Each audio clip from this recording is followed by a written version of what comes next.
Rosen. Welcome finally to the Right Hook. Hey, John, how are you? Good. How was your New Year? It was wonderful. It's always good to have the New Year's festivities, and 2012 is now upon us, isn't it? How about your New Year? More or less the same. Nice and relaxing. Ready to start the new year, particularly when we got the elections coming up. Yep, absolutely. It's time to get working in earnest, and 2012 is in the election cycle is actually a very short cycle. November is really not that far away. Yeah, and we usually, speaking of which, and there's a specific reason why we have you on. We usually start all of our first-time guests with the same two-part question: who are you, and just why the hell do you want to run for Congress? Well, those are great questions. And they're good first-order questions. Well, thank you, first off, for the opportunity, John, and it's always good to get the word out. I live with my family, husband, father, in Larchmont, New York. I've got an interesting mix of professional career. I was in the active Army for 15-plus years. I went to West Point and 82nd Airborne and had a lot of great leadership and management opportunities, commander, etc. Went to Harvard while in the Army and then taught at West Point. Taught cadets in national security, international relations, and political science. And then my last assignment in the active Army was in the Pentagon as a strategic planner. I actually helped write the Army Strategic Transformation Strategy.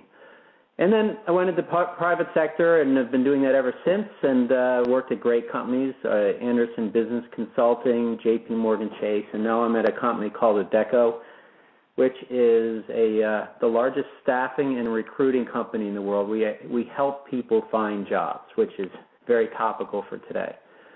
And I stayed in the Army Reserve. I'm a lieutenant colonel. I recently came back from Afghanistan. I served under General Petraeus and had the opportunity to make recommendations on solutions to how to fight the counterinsurgency better. And that was an excellent experience, a great privilege and honor to serve over there with some great soldiers and serving under a great leader, Petraeus.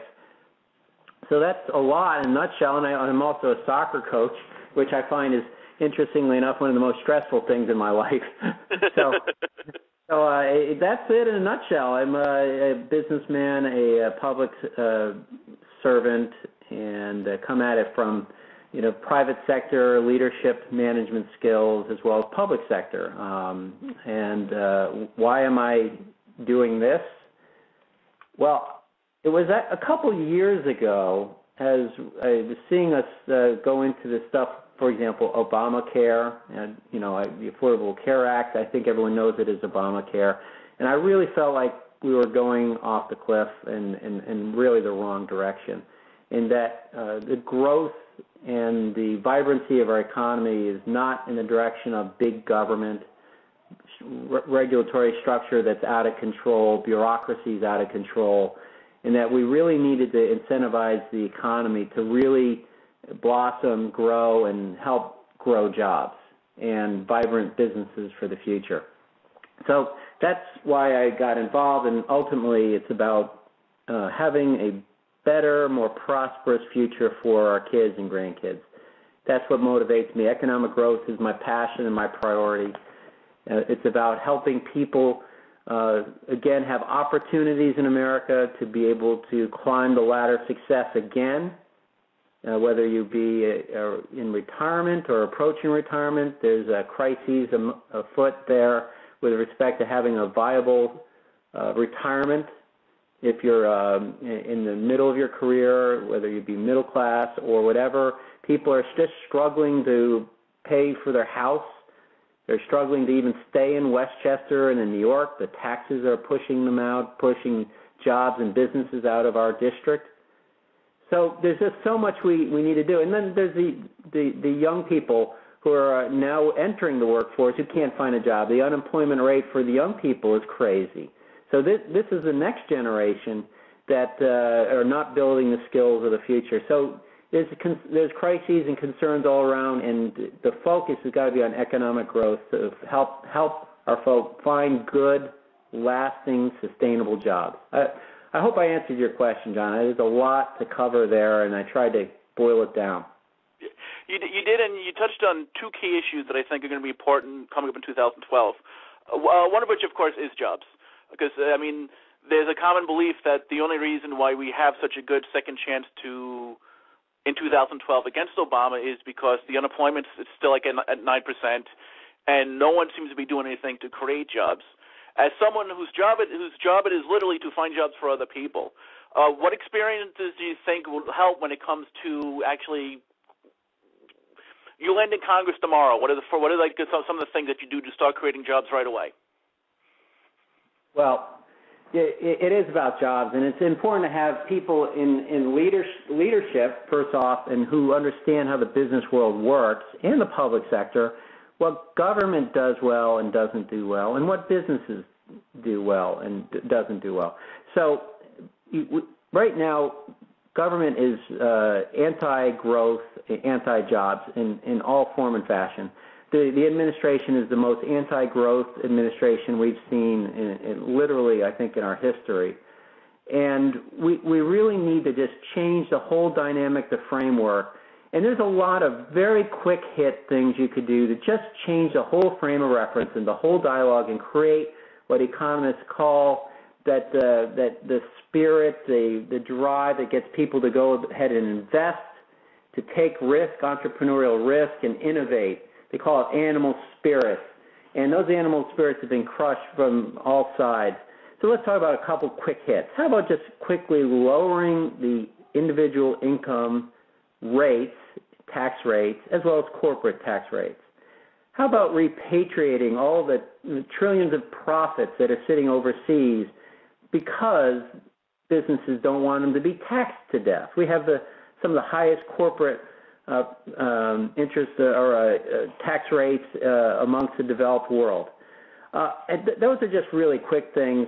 How about some structural reductions, long-term structural reductions in spending, such that we are immediately stop the bleeding in our debt crisis and begin to change the course? There's so much. How about a moratorium on all regulations until each regulation passes a basic cost-benefit analysis that shows that the benefits of the regulatory rule or law far exceeds the cost. And that's important. As a business person, I live and breathe business cases and return on an investment. We don't do stuff without having a good business case to say, if we do X, if we change this process, will it yield better profits, greater market share, et cetera, at the end of the day? When does government ever worry about, well, if I do this, will it be better for our future? There should be a clear cost-benefit analysis, and then if the regulation or the law makes sense, then we proceed. Just those basic things done quickly could have a dramatic impact on the whole dialogue and the spirit of the country. Doesn't mean it's going to solve world hunger. It's very important for people to understand that we have some massive structural problems and crises. The debt, and I can talk about that in a second, is a massive problem that multi-generational will take a long time to unwind. As one example, we have an education crisis. We have a retirement age crisis where people are actually hitting retirement without savings. There's many of these things lingering. It will take a lot of hard work. But let's immediately change the dialogue with some pro-growth policies that have been proven to show not only improve growth, which drives jobs, but through growth actually increases revenue for the government. So there's all of these things that could be done right away. And then if we have time, I can talk to some of the longer-term, more aspirational things as well. I'll get to that in a second. There's one thing I also want to touch on that you had mentioned when it comes to young people graduating college, trying to find jobs and, create a living for their families. I know a big issue, particularly for YRs and really any younger person living in New York, is being able to stay in New York. Our families raised us here. Their parents raised them. But a lot of us, because it's very unaffordable to stay in New York, find ourselves moving to Florida, moving out of state. I know a lot of that's more of a local issue than a national issue, but what are some things that you could do as an elected official and in Congress to make it to the point where people can actually afford to live in New York and raise their families there, like they were raised? Well, it's a great question, and it's definitely, as you've already said, it's a multi-tier question. It's national, it's state, and it's local, and much of it would be addressed at the state and local level. But it's surprising, and a lot of people don't realize just how much this is a house of cards where unfunded mandates from the national level, the federal government, is pushed to the state. Unfunded mandates are pushed from the state to the local, and no one can afford to pay for this stuff. And hence the taxes go up. We have the highest property taxes in the country, which are pushing jobs out, pushing property owners, homeowners out. And ultimately, you can't afford to live and raise a family here or even get a good job. So it becomes this vicious circle. So you can immediately stop the unfunded mandates coming from Washington to the state. And there's a heck of a lot of things that need to be done at the state level as well. And ultimately, again, there's things that government does well and not well, and businesses do well and not well. One thing that government does well is it actually is a job killer in many cases. It's much easier for government regulations to kill jobs than to incentivize jobs. It's harder to incentivize jobs. Many times government just has to get out of the way, but has to ensure a level playing field such that businesses can thrive and grow. Just getting out of the way, reducing the taxes, reducing the regulatory burden could have a dramatic impact. Let's talk about some of the basic things, like how about energy independence? We have a massive new ways of bringing energy to our consumers at a low cost via natural gas and oil using new technologies, even here in New York. All we need to do is have leadership applied at the national and state level, and that industry should be booming very quickly. Sustainably, it's important to protect our environment, so you can do it with leadership. Government has a role to sustain it, but why aren't we creating jobs in the energy industry? It's absolute craziness. And so you can see little snippets of this all throughout that are prohibiting people from, as you said, young people in New York to find jobs and sustain a livelihood. And you mentioned debt before, which is pretty much going to be the big issue that when you hopefully get elected in November, too long after you're gone and someone else has taken over, we're still going to be dealing with the debt. Right. January 1st, you take office. What are some things immediately that we could do to help relieve some of the pressure, versus some long-term changes that we need to make now to make sure that it's not worse, 10, 20 years down the road? Yep. Well, another good question. And for me, economic growth is this umbrella concept. It is the overriding guiding principle that should drive everything. And the debt in our federal spending and our government spending in general is directly related to growth. And it's surprising how the politicians don't understand or explain this well. The debt is a burden on our growth rate. Right now, our last quarter growth rate was about 1.8%. That is absolutely pathetic, coming out of a deep recession we did the last few years, that we are only at 1.8%. We should be 4, 5, 6% typically in a recovery at this point. And then we should be able to sustain something on the order of 4% if we got our engine going again and incentivize in such a way that businesses can thrive. The debt does matter. It is a continuous overhang on the growth rate. And it's surprising that many politicians don't even view this as a problem yet. They talk about it, but how big is the debt? There was a great cover story in Business Week a few months ago. It was the cover story of Bloomberg Business Week. And buried in there it said that the actual debt, state, local, federal, to include unfunded liabilities, net present value, is over $200 trillion. Now, that number is so big it's hard to fathom, and the politicians don't even talk about it. But 200 trillion, if you think about America's roughly 200 million households, that's about $1 million debt overhang on every single household right now, more than that. That's above and beyond your mortgage and all that. How do we get out of this? Well, there are ways that politicians have in the past. It's called taxes and inflation and reducing services. None of those are appealing, and they're all bad for growth. And businesses know that. There's a debt overhang has a direct impact on the ability to grow.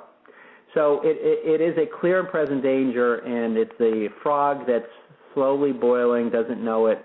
Again, the ostrich's head is in the sand. It's, first thing we got to do is recognize it as a problem, start doing something about it.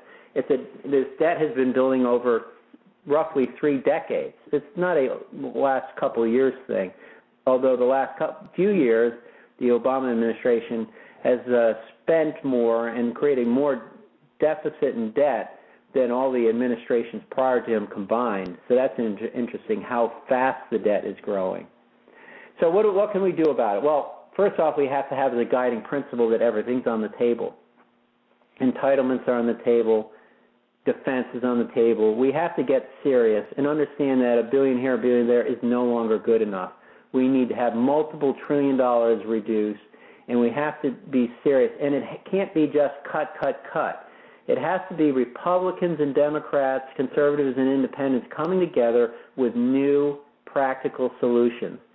The Social Security system currently is unsustainable, and the current tax spending borrowers who want to do nothing are actually dooming these systems, Medicare, Social Security, by doing nothing. Doing nothing is not an option, and yet the tax spending borrowers in office deny the debt problem and think that all we got to do is continue with the false promises of the past and somehow we'll get out of this. That's not going to work. Kicking the can is no longer going to work. We need to have serious leaders willing to take risks and propose market-based solutions that are sustainable, that will provide for retirement for our elderly, will provide for a social safety net that's viable. Healthcare is incredibly important. Government has a role in providing a safety